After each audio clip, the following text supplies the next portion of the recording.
It lasted 72 hours. 72 hours that destroyed everything Kash Patel had built as FBI director. His best friend Charlie Kirk had been gunned down at Utah Valley University in front of hundreds of witnesses, and the most powerful law enforcement agency in the world couldn't catch the killer. But this wasn't just any murder investigation. This was personal. And when you make it personal at the FBI, you either become a legend or you become a cautionary tale. Kash Patel was about to become both. September 10th, 20.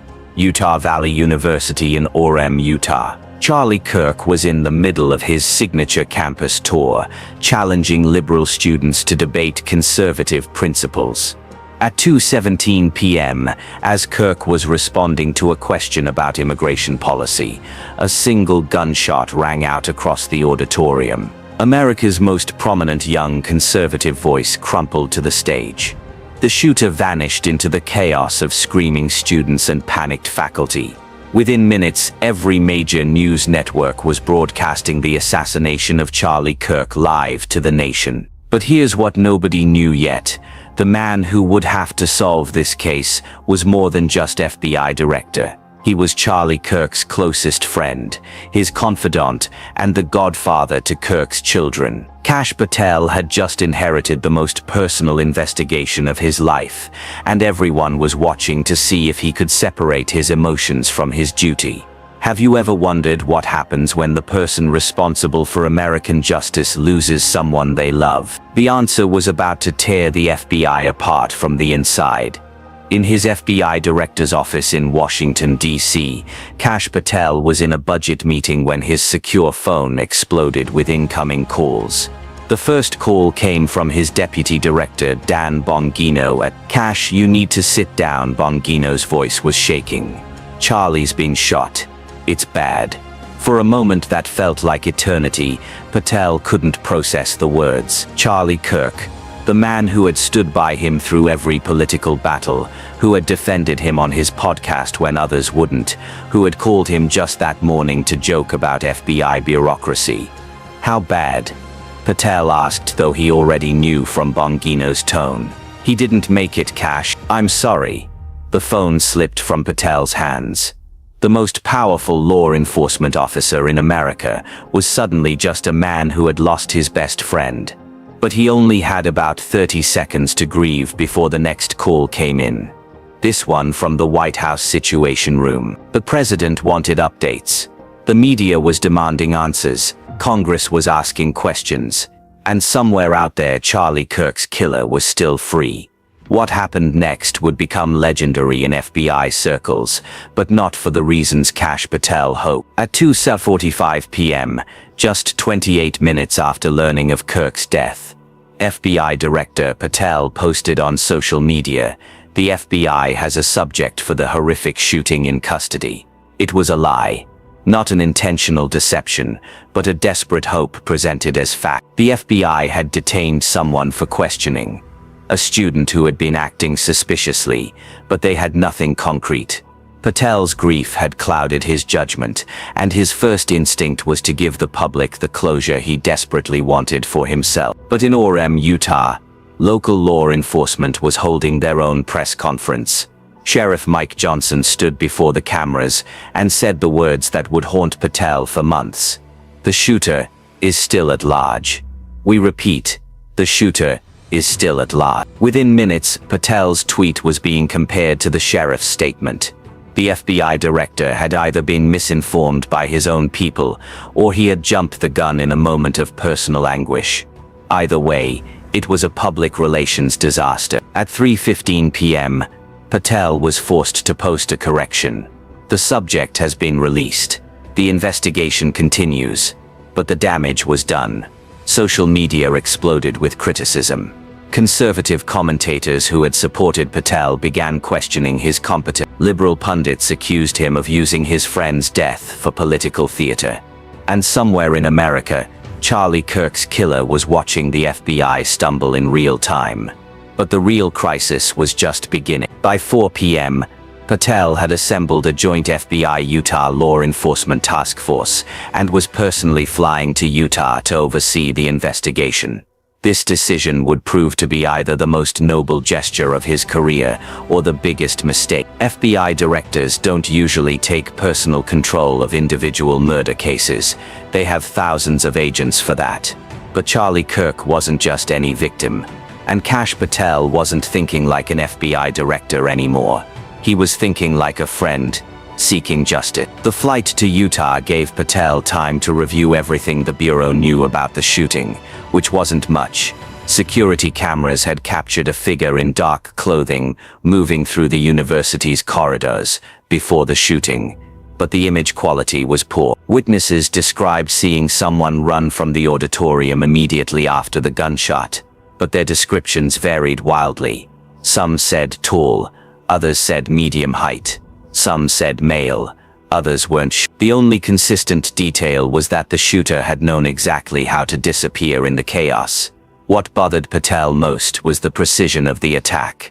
This wasn't a crime of passion or a random act of violence. Someone had studied Charlie Kirk's schedule, learned the layout of the university, and planned this assassination down to the second.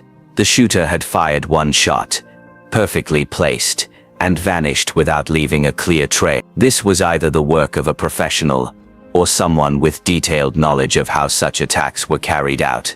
Landing in Utah at 7:30 p.m., Patel was met by a convoy of FBI vehicles and local law enforcement. The scene at Utah Valley University was surreal. What had been a bustling campus just hours earlier was now a crime scene cordoned off by yellow tape. The auditorium where Charlie Kirk had died was empty, except for investigators collecting evidence and taking photographs. Patel stood at the spot where his friend had fallen and made a promise that would define the rest of his career. "I don't care how long it takes or what resources we need. We're going to find who did this." But promises are easier to make than keep, especially when you're operating under the intense scrutiny that comes with being FBI director, investigating your best friend's murder. Every decision Patel made was analyzed by media, criticized by politicians, and second-guessed by his own agent. Was he being objective, or was grief clouding his judgment? Was he dedicating too many resources to one case, or was this exactly what the nation's top law enforcement officer should do when terrorism strikes an American camp? The first major breakthrough came at 11:47 p.m. on September 10th, when FBI digital forensics experts identified a suspicious social media account that had been posting threats against Charlie Kirk for weeks. The account, using the handle @TruthSeeker2025, had made increasingly specific threats, culminating in a post just hours before the shooting. "Today the truth comes out. Today justice is served.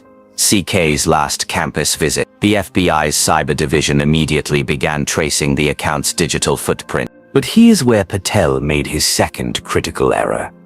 At 12:15 a.m. on September 11th, exhausted from 18 hours of non-stop investigation work, he authorized a pre-dawn raid on the apartment of Tyler Robinson, a 22-year-old Utah student whose digital profile matched the suspicious account. The raid was conducted by 20 FBI agents in full tactical gear, with local media somehow getting tipped off in advance. The images of federal agents breaking down the door of a college apartment at dawn were broadcast live on every major news network. Tyler Robinson was indeed the owner of the @TruthSeeker2025 account. He had posted the threats. He had an obsession with Charlie Kirk and conservative politics. But he also had an airtight alibi. He was in a different building on campus, participating in a live-streamed philosophy class at the exact moment Kirk was shot. Security footage and dozens of witnesses confirmed his presence. The FBI had found their digital stalker, but not their killer. Robinson was released after 16 hours of questioning, and Patel faced another wave of criticism for authorizing a heavy-handed raid on an innocent student. The investigation was entering its second day, and the FBI director was learning a harsh lesson about the difference between federal law enforcement and personal vendettas. Every move was being scrutinized, every decision questioned. Conservative media, initially supportive of Patel's hands-on approach, began publishing articles with headlines like FBI Director's Emotional Response Hampering Kirk Investigation and When Personal Grief Meets Public Duty. The most brutal criticism came from Christopher Rufo, a conservative commentator who had initially defended Patel's nomination as FBI Director. We need to ask whether Kash Patel has what it takes to lead the FBI objective. His handling of the Kirk investigation raises serious questions about his judgment under pressure. When your own political allies start questioning your competence publicly, you know you're in trouble. But Patel was about to make an even bigger mistake. On September 12, 48 hours after the shooting, he held a press conference at Utah Valley University. Standing at the podium where his friend had spoken just days earlier, Patel made statements that would haunt him for months. We know this was a politically motivated attack designed to silence conservative voices on American campuses. We know the shooter had detailed knowledge of Charlie Kirk's security arrangements. We know this was not a random act of violence. The problem was that while Patel's instincts might have been correct, he was presenting theories as fact. The FBI's investigation had not yet conclusively proven political motivation. They had no evidence that the shooter knew about Kirk's security. They couldn't rule out that this was a random attack by someone with a personal grudge. Patel was speaking as Charlie Kirk's friend, not as FBI director, and the distinction mattered more than he realized. Within hours of the press conference, legal experts were questioning whether Patel had compromised any future prosecution by making public statements about the investigation. Defense attorneys were already preparing to argue that the FBI director's comments had tainted the entire process. Worse, Patel had essentially promised the American people that this was a political assassination, raising expectations that would be almost impossible to meet if the truth turned out to be more mundane. The third day of the investigation, September 12th, brought the breakthrough that everyone had been hoping for, and the disappointment that no one expected. At 3:30 p.m., a maintenance worker at the university found a backpack hidden in an unused storage room. Inside was a rifle consistent with the weapon used in the shooting, along with detailed notes about Charlie Kirk's campus tour schedule. But here's what shook everyone involved in the case. The notes weren't political manifestos or ideological rants. They were personal grievances against Kirk from someone who felt personally wronged. The handwriting analysis and forensic evidence led investigators to Marcus Thompson, a 28-year-old former Turning Point USA volunteer, who had been dismissed from the organization 3 years earlier for inappropriate behavior toward female staff members. Thompson had blamed Charlie Kirk personally for destroying his life, and had been planning this attack for months. This wasn't about conservative politics or campus free speech. It was about a disturbed individual seeking personal revenge against someone he held responsible for his failure. At 6:45 p.m. on September 12th, FBI agents surrounded Thompson's apartment in Salt Lake City. But when they broke down the door, they found Thompson's body. He had taken his own life approximately 6 hours earlier, leaving behind a suicide note that confirmed his responsibility for Kirk's murder, but offered little insight into his motivations beyond personal resentment. The case was solved, but in the most unsatisfying way possible. Patel held another press conference that evening, this time to announce that Charlie Kirk's killer was dead, and the case was closed. But instead of the triumphant moment he had hoped for, it felt hollow. His public statements about political motivation had been wrong. His promises about bringing the killer to justice rang empty when the killer had escaped justice through suicide. The FBI had solved the case, but Patel's personal involvement had turned what should have been a professional success into a public relations disaster. The aftermath was swift and brutal.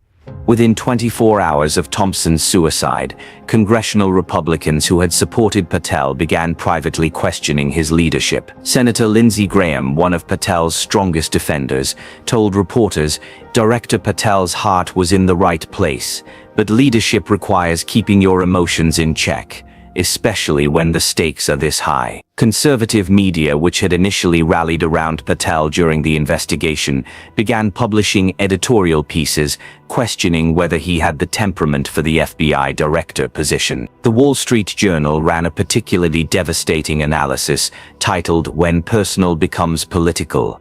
The Patel problem which argued that the director's emotional involvement had compromised both the investigation and his own credibility. But the most damaging criticism came from within the FBI itself. According to sources who spoke to major news outlets on condition of anonymity, many senior agents were concerned that Patel's handling of the Kirk investigation had set a dangerous precedent. FBI directors can't investigate their friends' murders, one 20-year veteran agent told the Washington Post. It compromises objectivity. It invites political pressure, and it makes every decision look personal rather than professional. The criticism intensified when details of Patel's behavior during the 72-hour investigation became public. Multiple sources confirmed that he had been operating on little sleep, making impulsive decisions, and clashing with agents who questioned his approach. During one heated exchange with his investigative team, Patel had reportedly shouted, "This isn't just another case.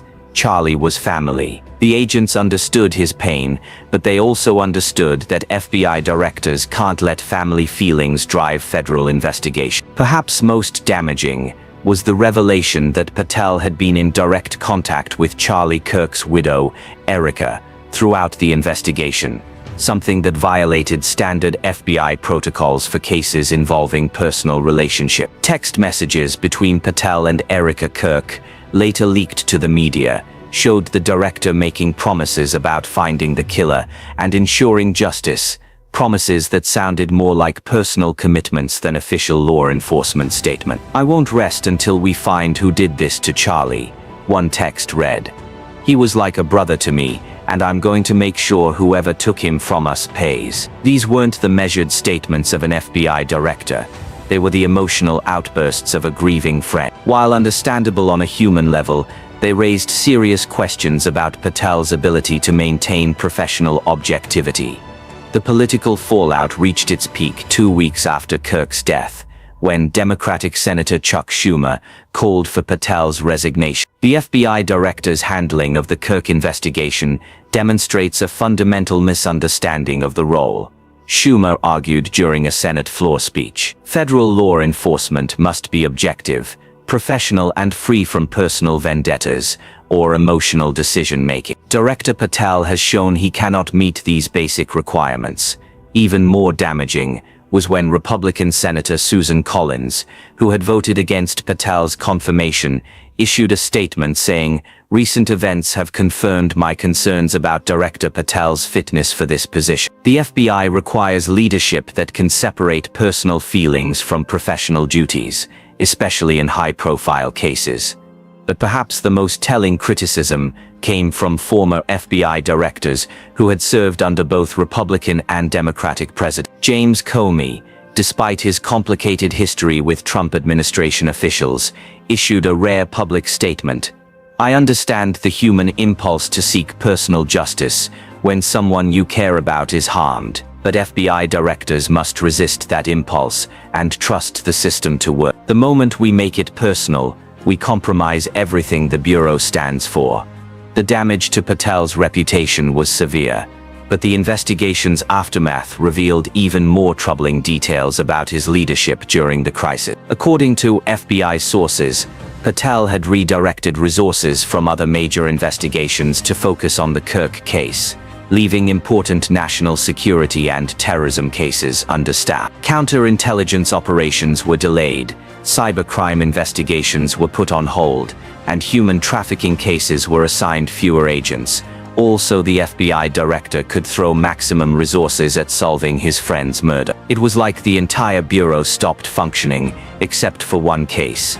A senior FBI official told CNN on condition of anonymity, "We understand the director's pain, but we have responsibilities to the entire country, not just to his personal relationship." The resource allocation issue became a major scandal when it was revealed that Patel had pulled agents from an active terrorism investigation to work on the Kirk case. The terrorism investigation involved a potential domestic plot against a major American city, and the delay caused by reassigning agents may have compromised national security. When this information became public, even Patel's strongest defenders struggled to justify his decision. 6 weeks after Charlie Kirk's death, The House Judiciary Committee announced it would hold hearings on FBI leadership and resource allocation. Committee Chairman Jim Jordan, despite being a conservative ally of Patel, felt compelled to examine whether the director's personal involvement in the Kirk investigation had compromised the Bureau's broader mission.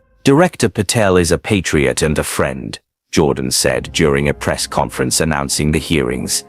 But the FBI belongs to the American people, and they deserve to know that it's being run professionally and objectively, regardless of personal relationships. The hearings held in late October 2025 were devastating for Patel.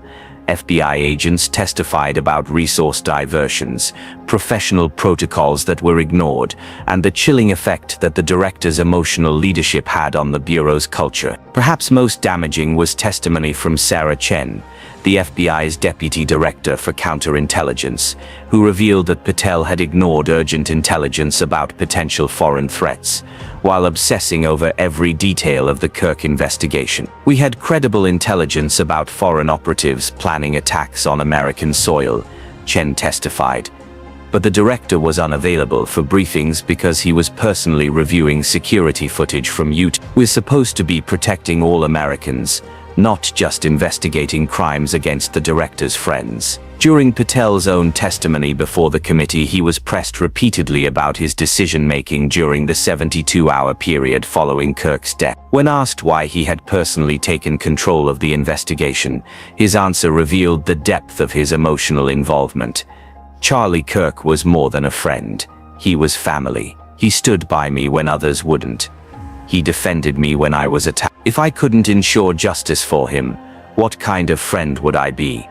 Representative Jamie Raskin, the committee's ranking Democrat, pointed out the fundamental problem with Patel's reasoning. "Director, you're not primarily Charlie Kirk's friend in your official capacity. You're the FBI director, responsible to 330 million Americans. Your job is to ensure justice for everyone, not just your personal friends." Patel's response was telling. "I refuse to apologize for caring about someone who meant everything to me. If that makes me unfit for this job in some people's eyes, so be it." The statement encapsulated both Patel's admirable loyalty and his fundamental misunderstanding of his role as FBI director. The hearings produced a damning committee report that concluded, "While Director Patel's personal grief is understandable and his loyalty admirable, his handling of the Kirk investigation demonstrates a concerning inability to separate personal relationships from professional responsibility. The FBI requires leadership that can maintain objectivity even in the most emotionally challenging circumstances." But the political consequences extended beyond congressional criticism. By November 2025, public polling showed that Patel's approval rating as FBI director had dropped to 31%, the lowest for any FBI director in modern history. More concerning was that his approval had dropped even among conservatives, the political base that had initially supported his nomination. Conservative commentator Ben Shapiro, who had defended Patel throughout his confirmation process, published a blog post titled, "When Friendship Compromises Justice." Kash Patel's loyalty to Charlie Kirk is admirable as a human trait, but disastrous as a leadership quality. The FBI director must be everyone's FBI director, not just his friend's FBI director.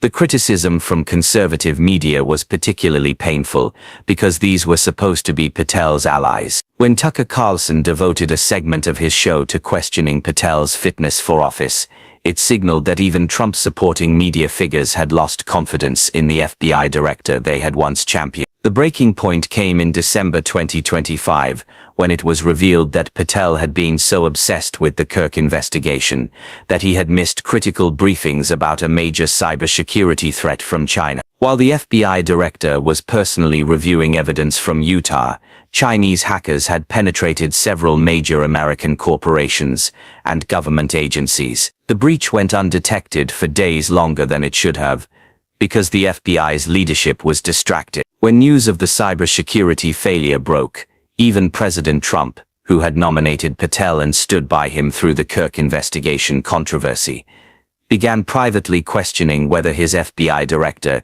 could handle the job's full scope of responsibility. According to sources close to the White House, Trump was heard saying, "Kash is a good man, but maybe he cares too much about the wrong things." The final blow came during Patel's year-end interview with Fox News. When asked about his priorities for 2026, he spent the first 10 minutes talking about ongoing efforts to honor Charlie Kirk's legacy and ensure that the lessons learned from his death would prevent future attacks on conservative speakers. Only after repeated prompting from the interviewer did Patel discuss traditional FBI priorities like national security, terrorism prevention, and federal law enforcement.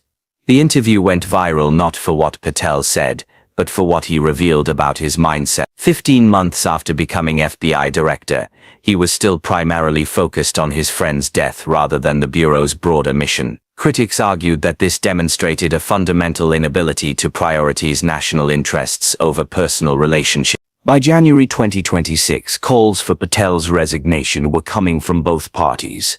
Democratic leaders had been calling for his removal since the Kirk investigation, but now Republican senators were privately suggesting that a change in leadership might be necessary.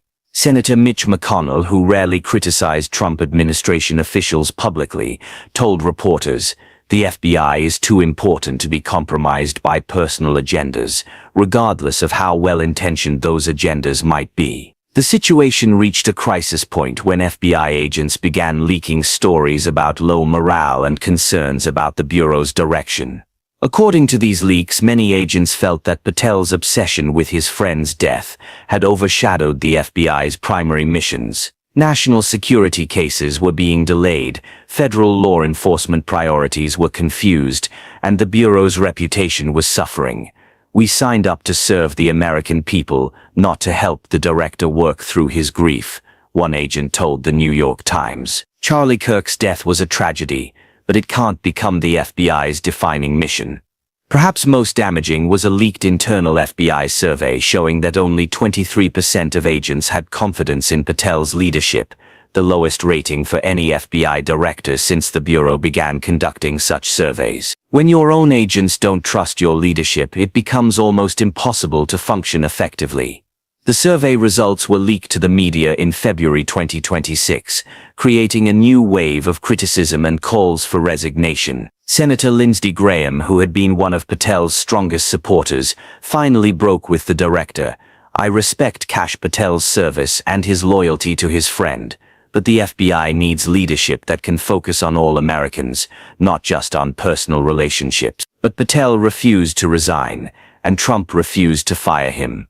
The president had his own political reasons for keeping Patel in place, but the FBI director's diminished effectiveness was becoming a major problem for the administration. By March 2026, Patel was essentially a lame duck director, still officially in charge but lacking the political support or agent confidence needed to lead effectively. The tragic irony was that Patel's genuine human qualities, his loyalty, his emotional investment in justice, his refusal to abandon friends, were exactly what made him unsuited for the FBI director position. The job required institutional thinking, not personal commitment. It demanded objectivity, not emotional involvement.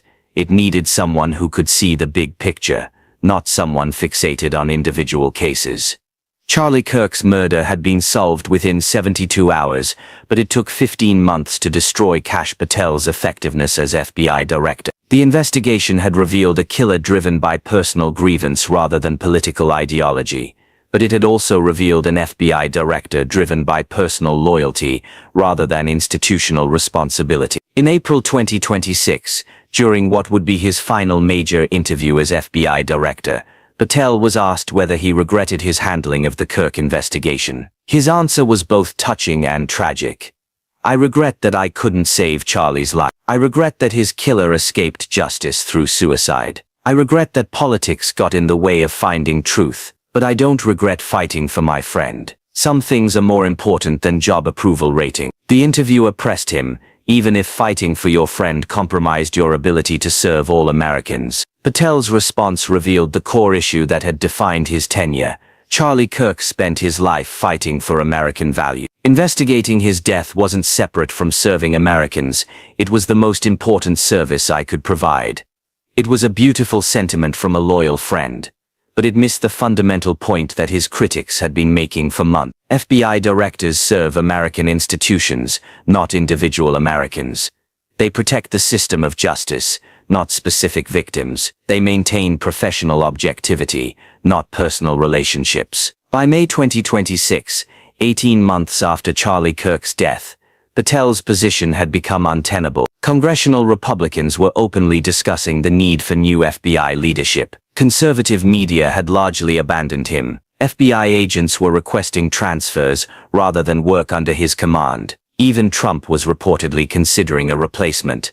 The end came quietly. In June 2026, Patel announced that he would not seek reappointment when his term expired, citing a desire to return to private life and continue honoring Charlie Kirk's legacy in other ways. It was a face-saving resignation that allowed him to leave office without being fired. But everyone understood what had really happened.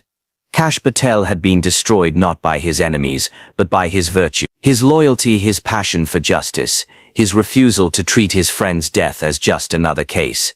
These were admirable human qualities that made him unfit for institutional leadership. The FBI needed someone who could compartmentalize emotions, prioritize objectively, and serve abstract principles rather than personal relationship. In his farewell speech to FBI employees, Patel said, "I may not have been the director you needed, but I tried to be the director Charlie Kirk deserved." It was an honest assessment that captured both his nobility and his failure. Great friends don't always make great leaders, and great leaders sometimes have to choose institutions over individuals. Today, when law enforcement professionals study leadership failures, the Patel precedent is often cited as an example of how personal relationships can compromise institutional effectiveness. Business schools teach case studies about the danger of emotional decision-making in high-pressure situations. Political science students learn about the difference between personal loyalty and professional responsibility.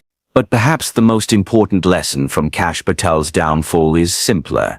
Sometimes the qualities that make someone a good friend are exactly what disqualify them from certain jobs. The FBI director who couldn't separate his grief from his duty learned that some positions require institutional thinking rather than personal commitment. Charlie Kirk's murder was solved in 72 hours, but it took 18 months to solve the problem of an FBI director who cared too much about the wrong things. In the end, Patel's greatest strength, his capacity for personal loyalty, became his greatest weakness as a leader. Sometimes loving your friends means knowing when your love for them is preventing you from serving others effectively. And sometimes the most tragic failures come not from corruption or incompetence, but from virtues taken too far. Kash Patel learned this lesson the hard way, and the FBI learned it along with him.